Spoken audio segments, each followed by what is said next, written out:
Hello and welcome. This is Teacher Daniel for ANGLè Partout, and you are watching or following a series of some topical English words or some topical English vocabulary words. Good. Dans vidéo ça, on va apprendre quelques topical English words qui veut dire quelques mots d'actualité, mots qui souvent utilisés. So, comme nous sommes regardé première vidéo qui t'a parlé de façon pour nous dire maladie, si pas regarder la regarder, eh bien je vous dis là dans vidéo deuxième vidéo ça nous allons parler de some collocation related to maladie. Nous allons parler de quelques collocations qui ont rapport avec maladie, différentes façons qu'on dit maladie en anglais. In the first video, you've been learning how to say maladie in English. And you remember, est-ce que vous songez comment vous dites maladie? Dans la première vidéo que vous avez appris nous. Vous dites maladie illness, vous dites maladie disease, ou dit maladie ailment, ou dit maladie sickness. Est-ce que vous songez? Now let's learn collocation related to maladie. I mean, when I say maladie, I say illness because you know that. Disease, collocation related to disease. Collocation, ça yo, pral parler pour dire, moi attrapé une maladie, m'a souffrir d'une maladie, moun sa gon maladie, etc. Faire prévention de maladie. These are what you're gonna learn in this video. On allait apprendre. Comment pour dire moi attraper une maladie? Ou dire moi si m'a développé une maladie. As soon as you develop a sickness, c'est là ça vous allez commencer ouais que ou t'es attrapé une maladie. This is the reason why you can say to catch an illness. On va remplacer illness là par disease par une vocabulaire que ou t'es apprendre dans la première vidéo. So you can say to catch an illness or to develop an illness. Moi attraper une maladie, I catch an illness. Moi attraper une maladie, I catch a sickness. Vous capable d'utiliser une vocabulaire ça. John li attraper une maladie, John catches a sickness. Nous voyons facile? John catches a sickness today. John catches a sickness today. Let me give you an example just to see that. For example, I say she developed the illness when she was in her 50s. Li te développé maladie ya li te dans cinquantaine ni. C'est ça phrase ça veut dire. Li te développé maladie ya li te dans cinquantaine ni. Now, to catch a sickness or an illness signifie attraper une maladie. Maintenant, let's go to say moi gen une maladie. Comment on est capable de dire moi gen une maladie? Like if someone catches the coronavirus, if someone wants to say that to everyone, now the person can say, I have a disease. Moi gen une maladie. Si moun nan se corona gen, il dit I have coronavirus. Maintenant parler dit moi gen une maladie parce que vidéo a parlé de maladie. To have a disease. To have a disease. Moi gen maladie. Collocation nan c'est to have a disease. Répétez non. To have a disease. Let me give you an example just to understand. When did you first find out that you had the disease? When did you first find out that you had the disease? Qui est ou te premier apprendre que ou te gen maladie? C'est ça phrase ça veut dire. Qui est ou te premier apprendre ou souffrir maladie ça ou fait maladie ça en bon créole? When did you first find out that you had the disease?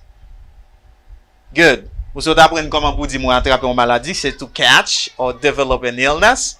Ou apprendre comment vous dire moi gen une maladie, c'est to have a disease.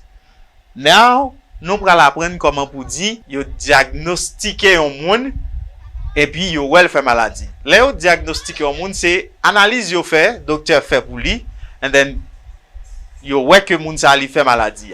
So, diagnostiquer comment pour dire ça en anglais is to be diagnosed with a sickness. Ou capable de dire mot ça de façon. You can say that two ways.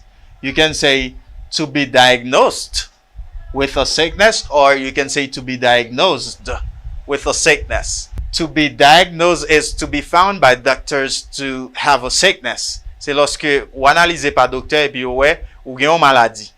eh bien, lorsque vous diagnostiquez un monde, vous faites analyse, et puis vous voyez que le monde ça fait maladie, vous êtes capable de dire ça en anglais, c'est, par exemple, vous dit, un tel diagnostiqué corona, ça veut dire il est positif. Vous diagnostiquez mon nom, et puis ouais, il fait, il y a corona.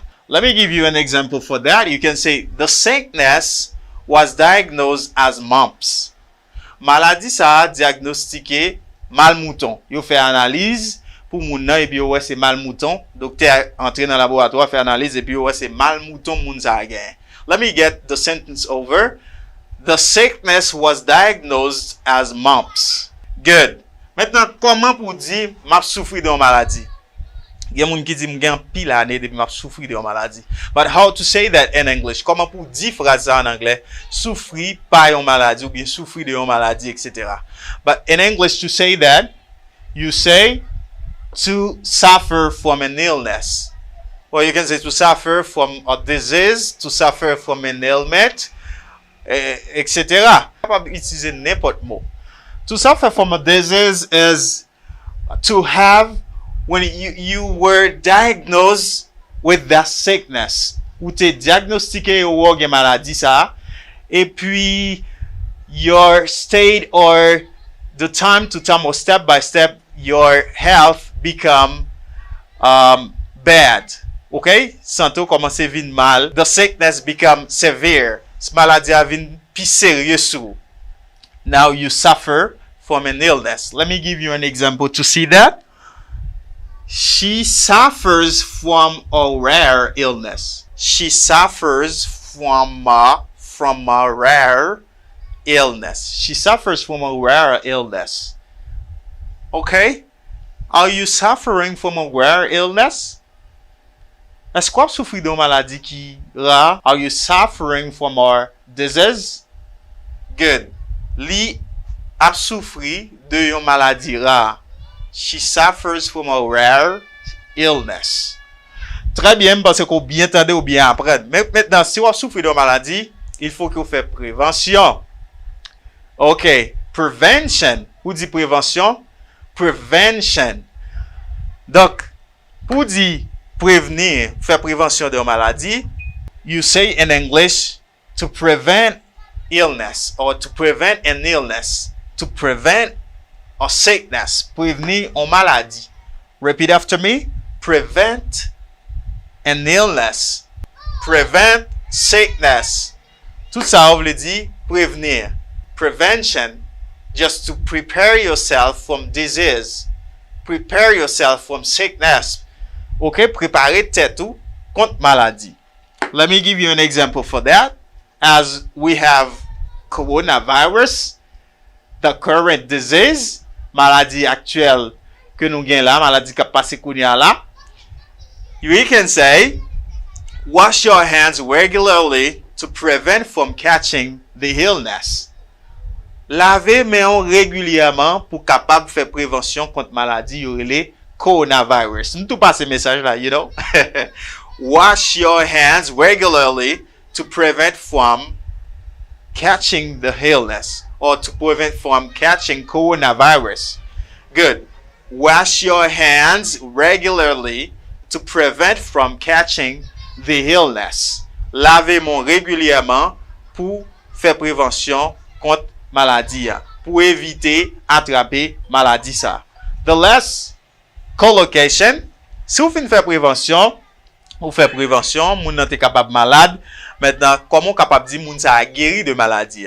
Like someone who catches coronavirus et puis moun ça li vin guéri. Many people guéri, m'passe m'pa quoi ba nan mot. Okay guys, pour dire guéri de une maladie ou dit to recover from a sickness. Not only to recover, you can say, ou capable d'utiliser l'autre verbe qui c'est to heal. To heal. To heal. Michael Jackson has a song like that. Heal the world, make a better place. You know this song. To heal signifie guérir. So pas le dire to heal, you can say to recover. To recover. To recover. To recover from a sickness, c'est guérir de une maladie. Ou t'es attrapé une maladie, ou t'es catch a sickness, ou te attrapé une maladie, et puis qu'on y a ou guéri, ou prend traitement, et puis ou vient guéri par maladie ça. To recover from a sickness. Let me give you an example for that. Bamba no example just to make you understand. Many people were recovered from coronavirus. Okay. All over the world. Dans tout le monde là. Many people were recovered from coronavirus. Yeah. Il y a pile monde qui guérit de coronavirus. Let me try them over. To catch an illness. To develop an illness. To have a disease. To be diagnosed with a sickness. To suffer from an illness. To prevent an illness. To recover from a sickness. Les malades moi dit to be sick. L'expression to be sick. I am sick. Ou bien capable dit I am ill. Moi bay deux vocabulaires différents. To be ill signifie malade. Ou c'est synonyme de to be sick. To be sick. To be ill signifie to be sick. Si vous pouvez dire I am sick, vous pouvez dire I am ill. Mais pour me dire guérir, moi dit to heal. Ça c'est expression, ça c'est verbe. To heal signifie guérir. Thank you very much. Waiting for the other video. Tant l'autre vidéo qui pourra parler de qui genre capable describe the characteristic of a sickness. Caractéristique de une maladie. Est-ce que maladie est fatale, est-ce que maladie est mortelle, etc.